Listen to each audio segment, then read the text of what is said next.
안녕하세요. 황현실입니다. 도북자 반도자 김민석 국무총리 후보자의 인사청문회에서 국민의힘이 후보자의 석사 논문에 쓰인 단어까지 들고 나왔습니다. 중국어 사전에도 다 나오는 이 일반적인 표현을 색깔론으로 몰고 가고 있는데요.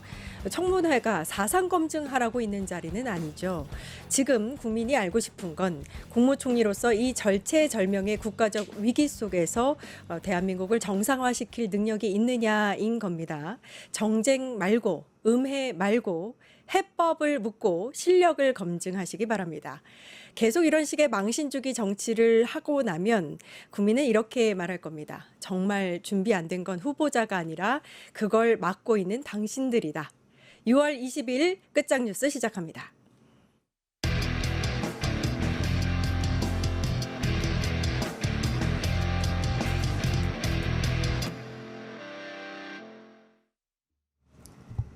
네, 다음 주 정치권의 주요 이슈를 전망하고 분석해 보겠습니다. 핫이슈 라인업 시작합니다. 이강윤 정치평론가 나와 계십니다. 안녕하세요. 안녕하세요. 네, 오늘 굉장히 중요한 뉴스 하나가 터졌는데 미국의 트럼프가 이란의 핵시설 3곳을 폭격한 것으로 발표가 됐습니다. 네. 이게 사실 이제 국제적인 정세에도 전반적으로 영향을 미치겠지만 우리가 관심 있는 건 사실 국내 상황에 어떤 영향을 미치느냐 거거든요. 그렇죠. 어떻게 보세요?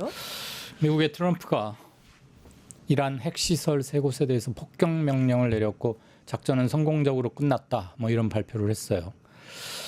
이란은 조금 뭐 다른 견해를 내놓긴 했지만, 자 그러면 이제는 이란은 중동 내 다른 여타 미군 기지를 공격할 가능성이 대단히 높고 호르무즈 해협을 봉쇄할 수도 있습니다. 아시다시피 그것은 굉장히 중요한 유통로거든요. 세계 물동량에 있어서 많은 부분을 차지하는.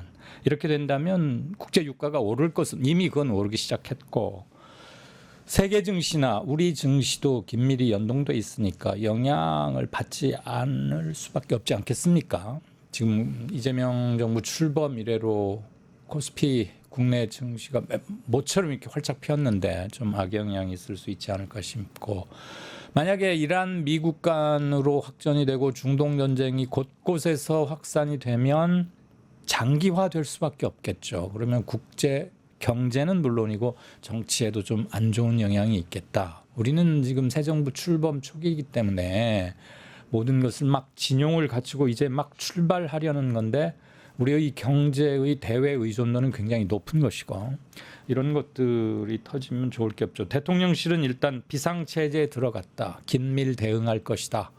국민 여러분 저 믿고 안심해 주시라, 이런 1차 반응을 내놓긴 했습니다.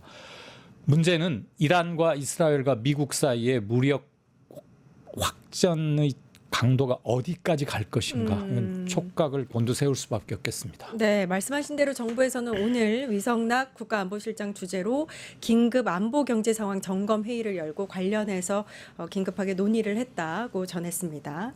자, 더불어민주당 소식부터 첫 번째 주제로 한번 넘어가 보겠습니다. 박찬대 의원이 내일 당대표 공식 출마 선언을 하면서 이제 공식적으로 정청래, 박찬대 이렇게 양파전으로 가는 것 같습니다. 네. 어떻게 보세요? 결과적으로는 지금 사실 이제 바라봤을 때 아직 시작도 안 했는데 굉장히 이제 좀 내부 공격과 비난이 좀 강해지는 그런 모양새거든요. 어떻게 보세요? 항상 한 자리를 놓고 다 겨루는 경쟁, 선거는 뜨거워지고 그러다 보면 뭐가 자꾸 끼어들고 뭐 그런 게 좀 있긴 하잖아요. 현명하게 도를 지키면서 투표권을 가지고 있는 사람들도 그러하고, 두 경쟁자 지금 뒤에 화면에 나오네요. 네. 박원내 대표랑 아마 선을 지키면서 모범적인 경쟁을 하리라고 믿고 싶습니다. 그런데 주변에서 거드는 사람들의 말 같은 게 좀 자극적일 수도 있고 그렇긴 하잖아요. 그래서 미리 뭐 비난과 공격을 중단해달라 그런 걸 올린 것으로 짐작은 되고요. 저보다는 당내 사정에 훨씬 밝으시니까 네. 유권자이시기도 하죠? 네. 근데 이제 저도 네. 그렇지만 네. 이제 많은 국민들이 바라봤을 때 사실 이제 여당이고 거대 여당이잖아요. 그런 상황에서 이제 당대표를 뽑는 그 과정에서 너무 이제 이런 비방전이 가열되면 네. 보기 좋지 않지 않을까.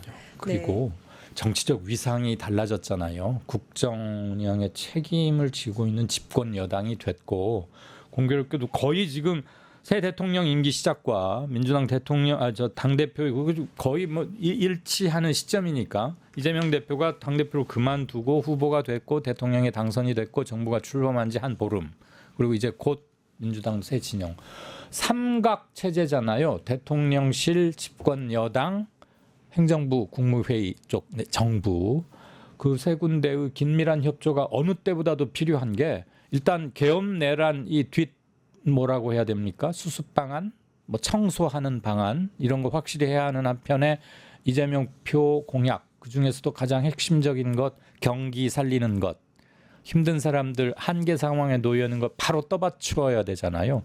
그거를 실질적으로 의회에서 국회에서 같이 행정을 맞추는 게 당이고 그 당 대표를 뽑는 거란 말이에요.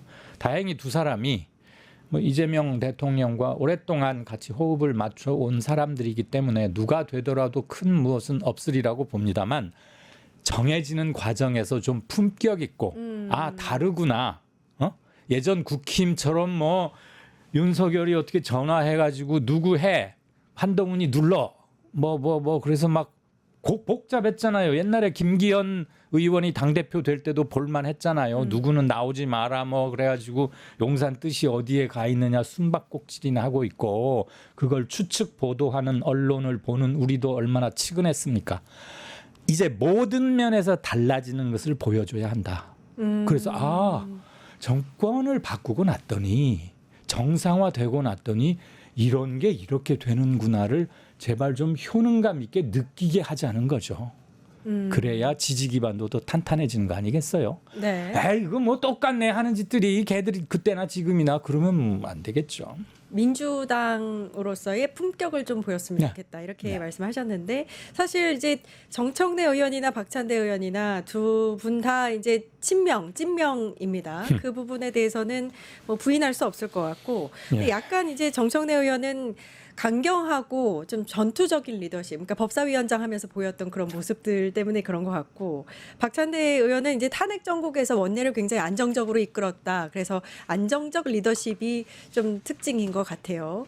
누구를 뽑느냐가 이제 민주당의 당대표 선거는 사실 당원들의 이제 여론이 굉장히 중요하거든요. 55% 정도 들어가고요.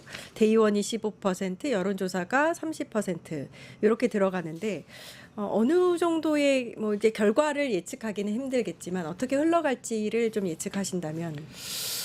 솔직히 잘 모르겠는데 이거는 뭐 따로 우리가 몇 주일 동안 계속 여론조사를 해오고 이런 것도 아니니까 짐작하기가 쉽지 않고 각 퍼센트가 다르잖아요. 그룹별로. 권리당원, 당원, 국민여론. 거기에 투표에 응하는 률도 얼마일지 어림잡기가 힘들기 때문에 결과를 추론하기란 대단히 힘들고 일단 두 사람의 캐릭터나 이런 걸로 보면 난형 난제 같긴 하다. 그런데 정청래 후보 같은 경우가 좀 지명도가 높고 그리고 또 말을 무지하게 재밌게 잘하는 정치인 한 3명 고르라면 들어가지 않아요? 네. 홍준표, 정청래 뭐 이 정도. 나머지 한 명은 누군가요? 좀 이따 말해드릴게요.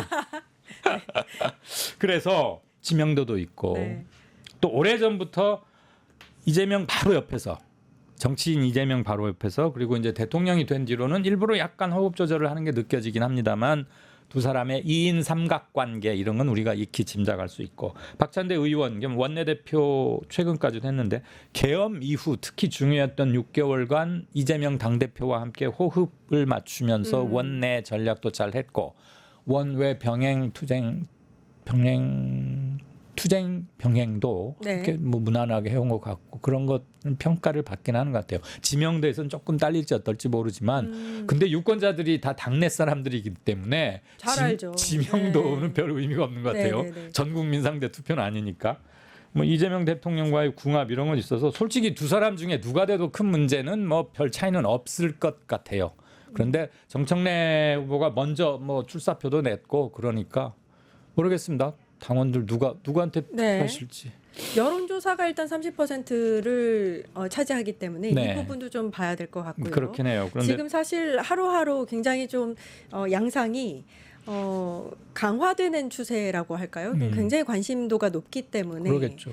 조금 변화가 있을 수도 있다. 지켜봐야 된다. 그리고 내년 지방선거까지를 준비하는 게 의무거든요.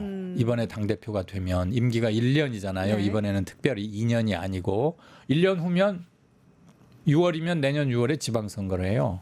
보통 한 3, 4월부터는 본격적인 그 경쟁에 들어간다고 보면 저는 그때 굉장히 많은 세대 교체가 이루어지리라고 봅니다.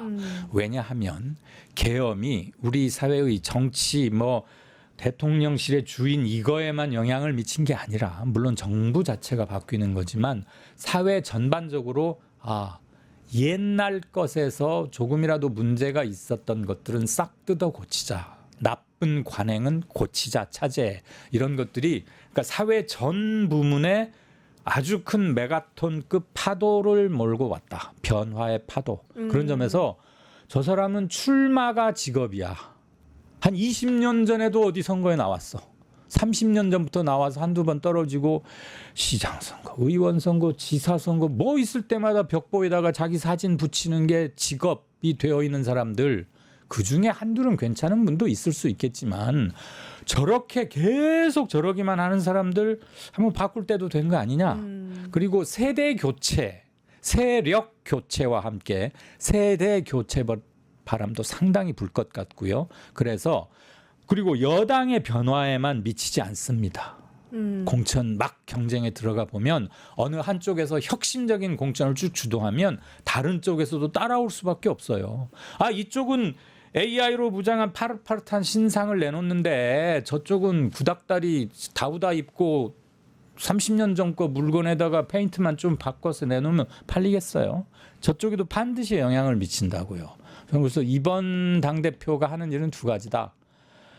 계엄 내란의 법적 국회에서 할 책임, 새 정부와 함께 잘 나가는 것. 세 번째는 내년 선거 준비. 지방선거에 매우 중요한 임무를 띠게 될 거다 이렇게 말씀하셨고 임기가 1년으로 말씀을 하셨는데 그러면은 만약에 이제 집권 초기인 이 대통령하고 발을 잘 맞추면 1년 후에도 연임을 할 수 있을까요? 경우에 따라서 없을 수 있겠어요? 이게 무슨 대통령 연임 금지 조항이 있는 그런 것도 아니긴 하니까. 그리고 내년까지로 아마 1년을 한 거는 내년 지방선거가 끝나고 나면 정계의 지도가 조금 바뀔 거예요. 국회의석은 변함이 없는데 현재 지방정부 권한은 좀 다르잖아요. 국힘 쪽도 꽤 많고 그러는데 그거에 따라서는 영남 자민련으로 완전히 고립되어 버릴 수도 있는 것이고 그러면 정치 지형과 역학관계 전체에 굉장히 큰 바람이 불 수도 있다. 그럼 중앙정부 그거는 다음번 총선과 조금 말하긴 이르지만 5년 뒤에 대통령 선거에도 원자 원인과 함께 원풍을 제공할 수 있죠. 그런 점에서 다른 사람이 당대표를 물려받을 수도 있고 한 번 더 할 수도 있고 그건 그때 가서 생각하지 지금 그럴 일은 아닌 것 같습니다. 예. 뉴스토마토가 12.3 내란을 막아낸 시민영웅 1000명 찾기 프로젝트를 진행합니다. 내란을 막고 탄핵 소추를 이뤄낸 시민영웅 1000명을 찾아내 대한민국 민주주의의 역사로 기록하고 시상의 본보기로 삼음으로써 민주주의를 더 널리 확산하기 위한 프로젝트입니다. 이 과정에 직접 참여했거나 참여자를 추천해 주실 분들은 우측 제보하기 QR코드나 아래 메일로 추천 및 제보해 주세요. 많은 참여 바랍니다. 뉴스토마토와 함께해 주실 분들을 기다립니다.